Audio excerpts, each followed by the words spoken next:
Dicen que todo exceso es malo y cuando se trata de cuidar de nuestra salud debemos tener un equilibrio en nuestros hábitos.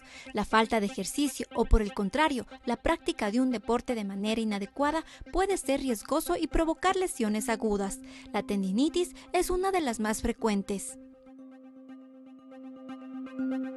Los tendones son tejidos que conectan los músculos a los huesos y también unen los músculos a otras estructuras del cuerpo. El tendón es la prolongación del músculo que se engancha, es la cuerda del músculo que se engancha en el hueso para moverlo.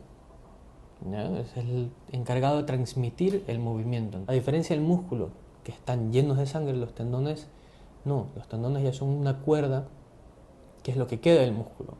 No tienen la misma capacidad de curación que tienen los músculos. Estadísticamente hay casi 52 razones probadas para que un tendón se enferme. La primera causa es traumática, golpes directos, caídas, etc. Pero la segunda causa es sobrecarga, es decir, forzarlo más de lo que el tendón está diseñado a realizar. El tendón cuando se enferma en la fase inicial, a lo que nosotros le conocíamos como tendinitis, realmente es un término que se lo ha dejado de usar, porque el tendón no tiene la capacidad de inflamarse como tal, a menos que sea de origen traumático. Cuando pasan más de 3 semanas, el tendón entra en un cuadro prácticamente de degeneración, o sea, el tendón se empieza a dañar, no es que esté inflamado, sino que se empieza a dañar, y a eso se conoce como tendinopatía. Un tendón está formado por un conjunto de delgadas fibras, las más pequeñas son de colágeno. Hay un proceso dentro del tendón que se llama la hidrosilación del colágeno, que es dado por la presencia de oxígeno, de hierro y de vitamina C. Si yo tengo esos 3 componentes, el colágeno se hace duro, se hace fuerte. Está probado que bajo los 2.500 metros de altura tienes una mejor concentración de oxígeno y una calidad de tendones mejor. Por eso la gente de la costa es más grande, más fuerte, más corpulenta, unos tendones mucho más desarrollados. La gente que vive más alto tiende a tener tendinopatías más graves.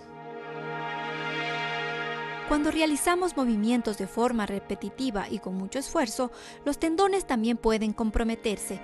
Si bien están distribuidos por la mayor parte del cuerpo, existen zonas que están expuestas a sobrecargas de actividad, como talones, rodillas, cadera, muñecas, codos y hombros. Si uno piensa en todo el movimiento que tiene el hombro, tiene mucho movimiento, está sometida a muchas cargas y encima es una articulación que está suspendida en el aire. En el codo tenemos la epicondilitis y la epitrocleitis, que son el codo del tenista, y la epitrocleitis, que es la contraria, es el codo, no tiene un nombre específico, pero es muy común con el uso del celular, con cargar bebés, con sobrecargas puntuales. Luego en la mano tenemos tendinitis de los extensores, más raro, de los flexores es más común, y de los flexores, de los tendones que doblan los dedos, muchas veces se suelen confundir o pueden ocasionar incluso una compresión del nervio mediano. Ese es el famoso túnel del carpo, que a veces la causa de fondo es una tendinitis. Bajando de la columna tenemos la cadera, en la cadera tenemos la tendinitis del psoas, del piramidal, que son propias de la cadera. El piramidal puede producir una ciática.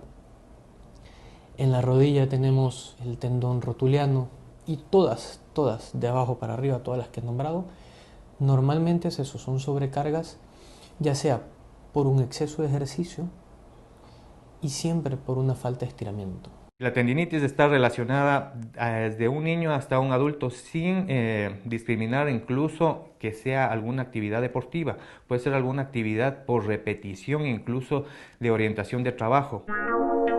Jorge Andrade es maratonista y trail running desde hace 7 años. Debido a la práctica de esta disciplina deportiva, se ha lesionado en varias ocasiones. Hace pocos días sintió un dolor agudo en su talón de Aquiles. Este tendón de Aquiles es el que soporta el peso de nuestro cuerpo, es el que nos da estabilidad, el que nos da soporte, el que nos da lateralidad. Este es el que genera, y en nuestro cuerpo es el más grande. Al no estar adecuadamente preparado o en la superficie existe un condicionante en algún tipo de desnivel, hay un proceso inflamatorio. Este proceso inflamatorio ya está diagnosticado, es tendinitis, y tenemos que subsanar de una manera súper rápida y eficiente, porque en deporte no podemos parar mucho tiempo. Los exámenes de imagen ayudan a los especialistas a determinar la gravedad de la lesión. El siguiente paso es adecuar un programa de rehabilitación. La función de la fisioterapia en un problema de tendinitis es, primero, acelerar el proceso de inflamación y segundo, recuperar al paciente de la lesión, ayudar a estabilizar y a fortalecer el grupo de músculos que se encuentre afectado, ya sea por la lesión o por la falta de movimiento debido al dolor. Dependiendo de la fase que nosotros tenemos, vamos a utilizar ya sea medios físicos o los equipos. En este caso vamos a utilizar magnetoterapia, láser o ultrasonido, dependiendo del tipo de tendón y dependiendo de la localización en donde esté la lesión. El láser, primero, que es un tipo de calor profundo que va a llegar directamente al tendón. Va a trabajar a nivel circulatorio, 1, y 2, va a ayudar también al colágeno que tienen los tejidos. La magnetoterapia lo que va a hacer es, primero, el tendón se regenere mucho más rápido y segundo, que la inflamación ceda mucho más. ¿Por qué? Porque trabaja a nivel circulatorio. Desde hace 20 años, Diego Lara es árbitro de fútbol. Su trabajo involucra el deporte. Sin embargo, debido a su sobreesfuerzo deportivo, mantuvo un dolor en su rodilla durante varios años, por lo que optó por una nueva terapia de rehabilitación, llamada ondas de choque.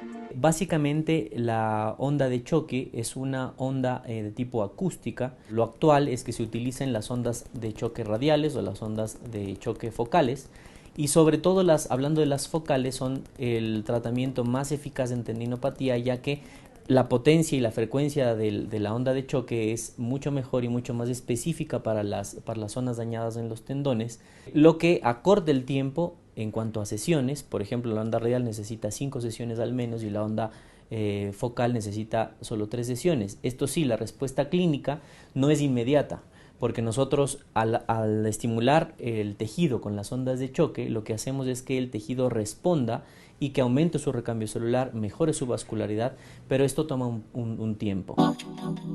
La tendinitis generalmente no se opera, pero si se hace crónica, la cirugía es la alternativa para devolver la movilidad correcta de la articulación afectada.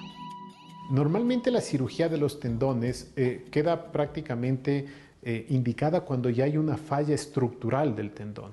Nosotros hacemos todo un análisis para tratar a los tendones porque es muy peligroso que un tendón lleve doliendo mucho tiempo. Estadísticamente, un tendón que duele se puede romper, ¿sí?, en un altísimo porcentaje, entonces hay que actuar, digamos que en un orden lógico. Fisioterapia es como la primera medida, medicación, pero si eso no funciona en las primeras etapas, pasamos a lo más complicado, que es, por ejemplo, hacer ondas de choque. Y digamos que como una de las medidas más importantes que tenemos terapéuticas es el uso y la aplicación de la ecografía para hacer procedimientos de liberación del tendón, hacer una especie de limpieza del tendón.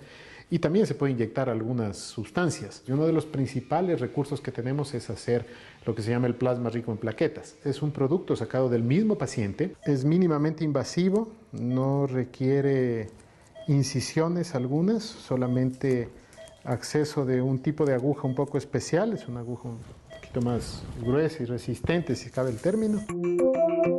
Los tendones son los encargados de mandar señales de alerta cuando estamos exigiendo demasiado a nuestro organismo. El ideal es preparar nuestro cuerpo previo al ejercicio. Primerito, el control médico deportivo para determinar cuál es la carga de musculación que tiene. Esa carga de musculación va a ser eficiente en cuanto al deporte que practica. Cuando el deporte que practica va a estar relacionado a impacto, se necesita la valoración primero del calzado deportivo. Tiene que estar valorada en la condición de la pisada que tiene. Si es que el zapato no es eficiente, se pone una órtesis, una plantilla deportiva en la que va a generar menos impacto y biomecánicamente va a ser más eficiente. La nutrición no es la misma, la nutrición deportiva por carga de actividad física debe estar valorada siempre en cuanto a las calorías por día, pérdidas nutricionales. Descansar y movilizar el área afectada y seguir al pie de la letra las recomendaciones del médico son la única salida para recuperarse de una lesión y así volver a las actividades cotidianas y a la actividad deportiva.